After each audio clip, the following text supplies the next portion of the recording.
one phrase is omnis dominante, absolute power for the sake of power. That is what's driving it. To have that, you have to have absolute or qualified immunity. And that bleeds all the way down in this process to a local little watershed council that makes sure that its officers are immune from prosecution. And the way they do that, in my experience within a few weeks ago, was this is not a public meeting and we don't keep records. That was told to me in a Clearwater Coalition meeting. That isn't what the record shows. That's what my tapes and what my records show. And what you're looking at is concealment. They have to have immunity and concealment. So when everybody says, well, let's come up with a consensus, what everybody's really saying is this: we don't want to be responsible for anything. They're going to pass the buck somewhere. So what you have is the private cartel, or actually the corporate cartel, is making money off the public plunder system, which is taxation. The people in the so-called green enterprise environmentalism movement have very little to do with actually saving the planet. Mostly what they are doing is in putting in place process ideology. That includes collaborative governance, the doctrine. That doctrine goes to formal consensus of the group in the room. Now, in the group where the Clearwater Coalition had the group in the room, and out of 500 interested people, there was about 15, and they voted to have the auditor leave. One stayed with having me leave, but they were so embarrassed at that point by their own misconduct and lack of public disclosure that that's the same way the CFR works. They call it non-attribution. Now, what I've told people, consensus, they operate by consensus, and the consensus is achieved if you sit there and keep your mouth shut like good citizens. And then they lead you down the right way. Now here's something. What right at this point, I need to let you know about Executive Order 13575. And to me, this executive order was a government response to the threat against their power and control presented by my Liberty Village concept, your Declaration of Indigenous Peoples' Rights. This S510 and the NAIS will show you why Clay Douglas is such a threat to the government of the banksters. They are moving to control the rural villages before any are established. I say it's a race for freedom. Executive order issued June 9th, 2011, by the authority vested in me as president by the Constitution and the laws of the United States of America, and in order to enhance federal engagement with rural communities, it is hereby ordered as follows. 16% of American people live in rural communities. Strong, sustainable rural communities are essential to winning the future and ensuring American competitiveness in the years ahead. These communities supply our food, fiber, and energy, safeguard our natural resources, and are essential in the development of science and innovation. Though rural communities face numerous challenges, they also present enormous economic potential. The federal government has an important role to play in order to expand across the capital, to expand access to the capital necessary for economic growth, promote renovation, improve access to health care and education, and expand outdoor recreational activities on public land. To enhance the federal government's efforts to address the needs of rural America, this order establishes a council to better coordinate federal programs and maximize the impact of federal investment. Can you say Agenda 21, fusion centers, and federal control? Well, it's very clear what you just said. First, it's an executive order. It's not a law. Right. What it really does is it establish a commission. And the commission presumes to have a role in the adjudication or the judicial branch of government. And that's what you're seeing in the collaborative governance process, is the lines are being blurred, obviously, to cause confusion. Rothschild said it. First abstract it, confuse it, and then send in your experts to clean it up your way. So what you're seeing is that they're collapsing all of this to fit into the UN global government. Yes. Which is regionalization. So basically what you have is the authoritarian kind of idea of we will decide what is best for you because you have low status knowledge and we have high status knowledge. Once again, that goes away from the public engagement and participation. People have the right to abolish institutions that do things like that under the Constitution. They can go right after it and say, we have a right to know what's going on at the top before the decision is made. Most of the public engagement scenarios under collaborative governance do not have an open agenda. They're fixed options and outcomes. It's pre-decisional criteria. Now, it's interesting because, remember, you may see these people in one personality of politics, but really, when you think about it, they make decisions based on this doctrine. No data analysis decision making. So that puts them in close to looking like a jihad.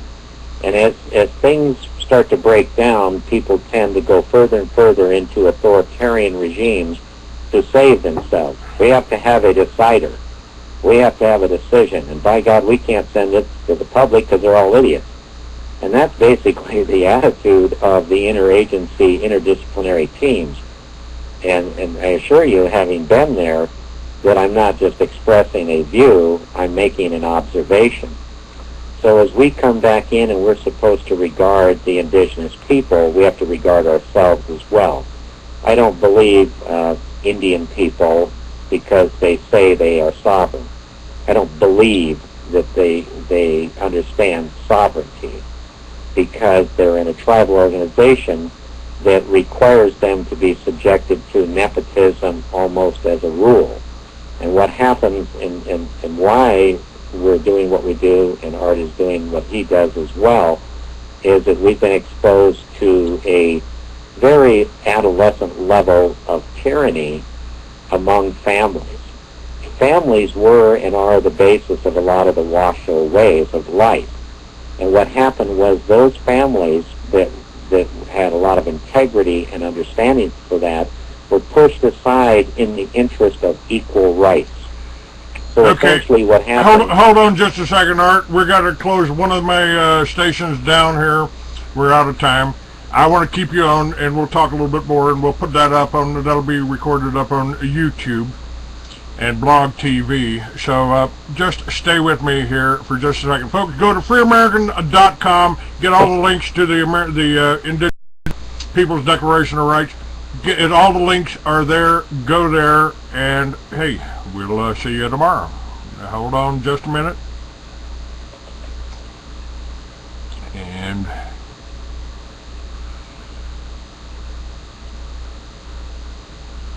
come on here, which one I got to get off? All right, there we go. All right, I still got Art George. I still got William Blair on with me. And we got a few more minutes on the recording. Let me say a little bit there, Clay. All right, go right ahead, sir. You see, what you guys just have been talking about in the whole scope of it all, the information that we've been putting out and William's been putting out, we put out in a newspaper on the stuff that we've been doing. And I tried to put this article in the, what is called the tribal newsletter of my tribe here, the Washo people, you know. And when I took it to the tribal newsletter, it took a day for them to come back to me, and they told me to get Art, and they caught me on the street, downtown in the middle of, and they said, the editor says, Art, the article that we wanted us to put in the newsletter, could you dumb it down? That's what he told me. Incredible. He said, could you dumb it down for the people because they won't be able to understand that.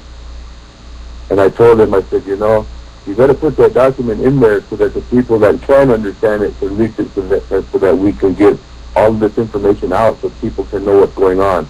And we promised to put it in, and they didn't put it in.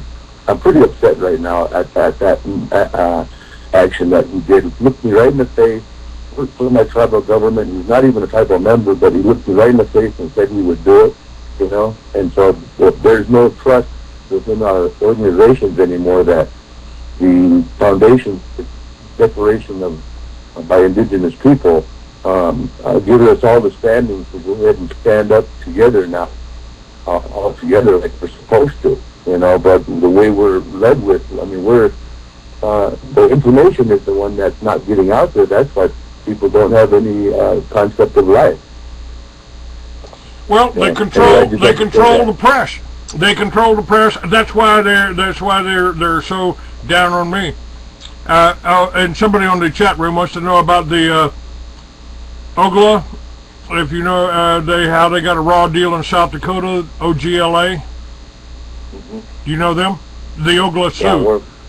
Yeah, we can't speak too much right today about Lakota because we're on an airplane pretty quick. Okay. And so we'll probably be coming back and what the hereditary chiefs are going to be asking us to do.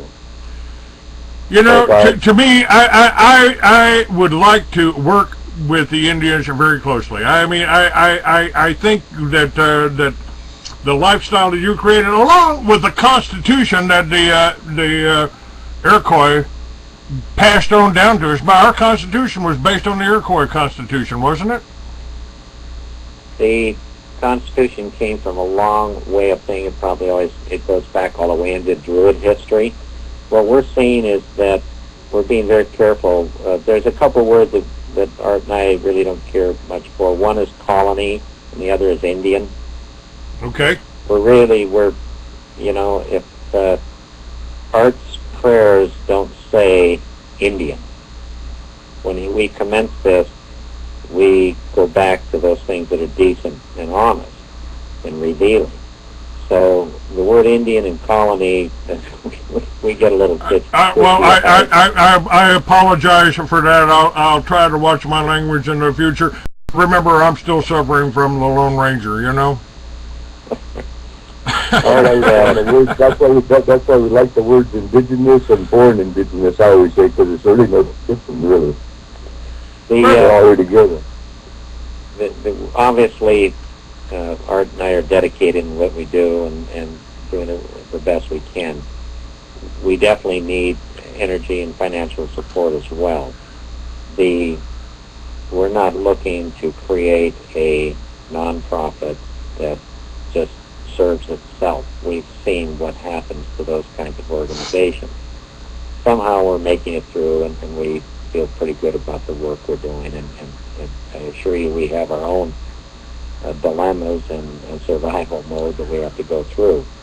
But one thing that has always been good is when we get together and we address things, if we're patient with ourselves, and this happens to us every time, if we deliberate, we talk about it, we explore everything we can, and all of a sudden something hits us so great and so at ease that that's the road, that's the way through.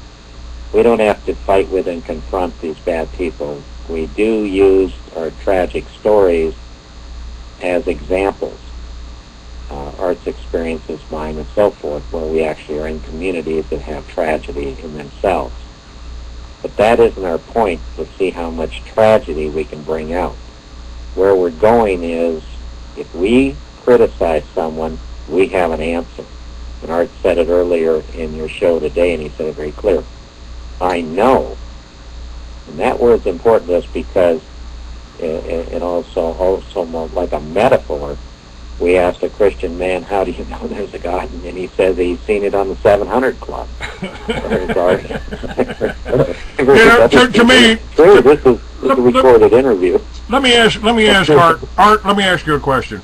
I'm not very big on religions. I believe in God. I believe in a great spirit. I believe in a creator of the universe, and I believe he put a direct link to him inside me that we call a soul or a conscience.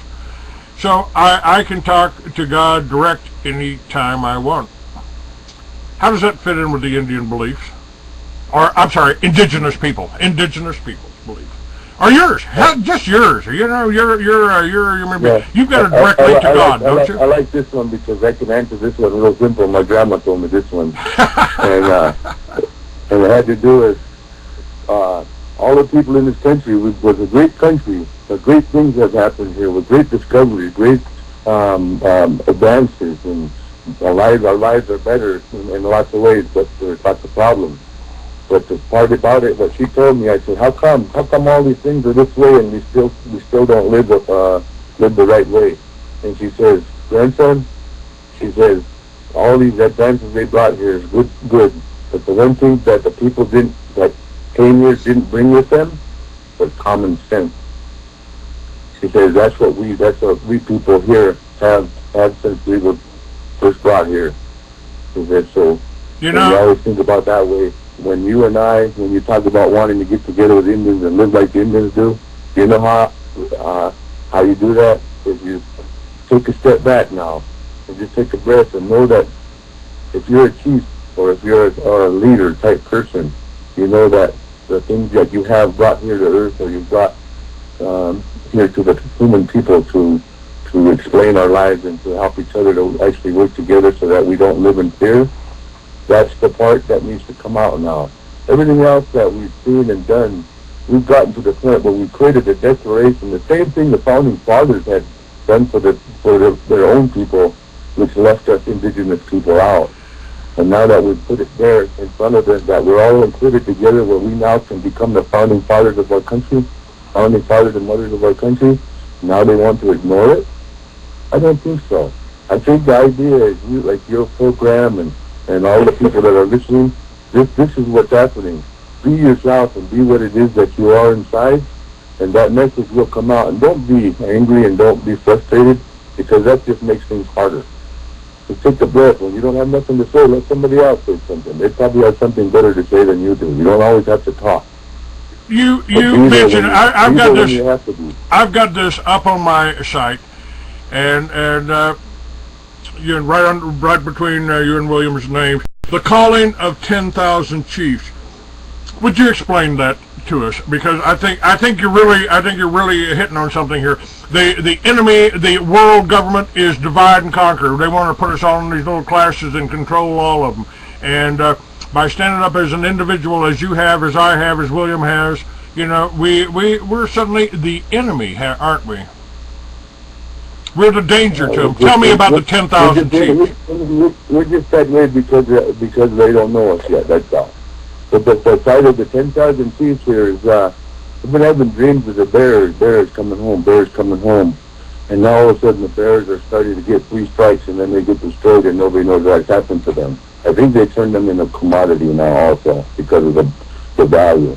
But the thing about the return of the bear is now we need to think of our country this way. You look at the union here, and how many tribes are in one state, such as Nevada. We got Nevada as one state in the union, but there's 3 tribes in that state. So as indigenous people, there's 3 states in that one state. So in this country, there's one operations of government that you deal with that recognizes states, but there's another one that the indigenous people that recognizes those 3 states and those 3 tribes in that one state. So when I'm talking about the 10,000 chiefs, getting a little bit tired of how people always want to continue to have say and have input, and they don't have, there's no end result in it. They just want to stir trouble, or they want to know for some reason. And so we got to get away from that. And we're talking about chiefs or people that are going to be saying something. Somebody's got to start listening and being quiet. You can't shut up and be quiet, you know. But in these days, people don't know how to stop and listen, so everybody thinks they have something to say, and then maybe they do. But there's a right time and place for that. So the calling out for the 10,000 chiefs means we're calling out for those people that feel they're a chief, or if they know they're a chief, or if they know a chief, for us to organize ourselves, get together so we can talk. That's all. Because talking to everybody else is confusing the matter. Now, when I'm talking about the three tribes in the one state, and the one state of the union of this big country we're living in, that each community, when this country develops itself, when you talk, like I hear you talking about Liberty Village and the movement of this country and where you should go, where we should go, and what we should do, every time I hear this, to this day, I still don't hear myself included in that talk. Not because you may not feel it, it's because I don't, our indigenous people, our heartbeat isn't within the land and the air, animal, and water like it used to be, so that the feeling of our participation is null and void. So by looking at this country as as North, Central, and South America, and the a vast amount of clans and families and groups that lived in that country, that each community that, like say, state of Nevada, let's take it down to get smaller here, so I won't have to see it so big, but the state of Nevada, now, each one of those communities in Washo, Paiute, and Shoshone, and then in the state of Nevada, there's also the community of Las Vegas, community of Carson City, the community of Gardnerville, the community of Hawthorne or Yerington or Ely. Okay, each one of those communities has a representative for itself, so it doesn't have to change itself. It just has to be itself and be representative of itself. And so in that community of Vegas or Ely or Carson, there's one person that is truly a human being that can speak on behalf of the people there, so that all the people can support that person, so that one person can speak. So we don't have all this big problem of so many people talking. And the heart of the nation will start to come out of that, because each community is living in an indigenous form of original living manifestation. But it has to do with our connection to the heaven and the earth. And when we're calling out to these chiefs, that's what our hopes are, and dreams are, and prayers are, and visions are of that get-together of the like-minded people that are willing to step and not make noise and not make trouble, but find the remedy and resolution to our being able to be together and walk away with that answer that often goes to our different parts of our homes and our country and our land and our earth, in order to make the best possible vision.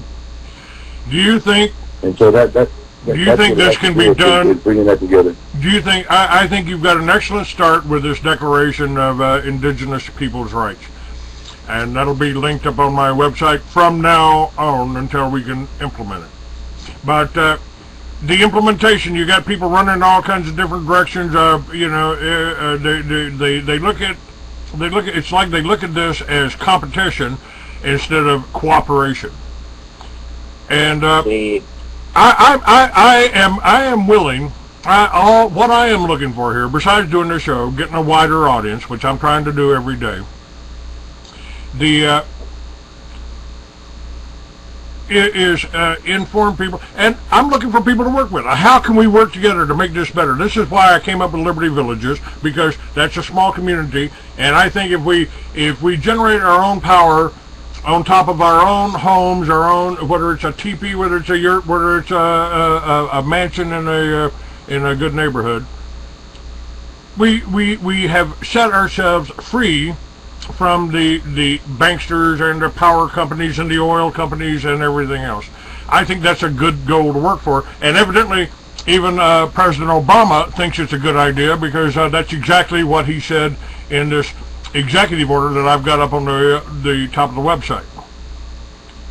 Now, how do we work together? I live on a fifth wheel. All you got to do is send a truck down here, pick up this fifth wheel, pull it up, and I can move anywhere. I've got people in California, in Roseville, in Grass Valley, in Sacramento, that have been trying to get me to come out.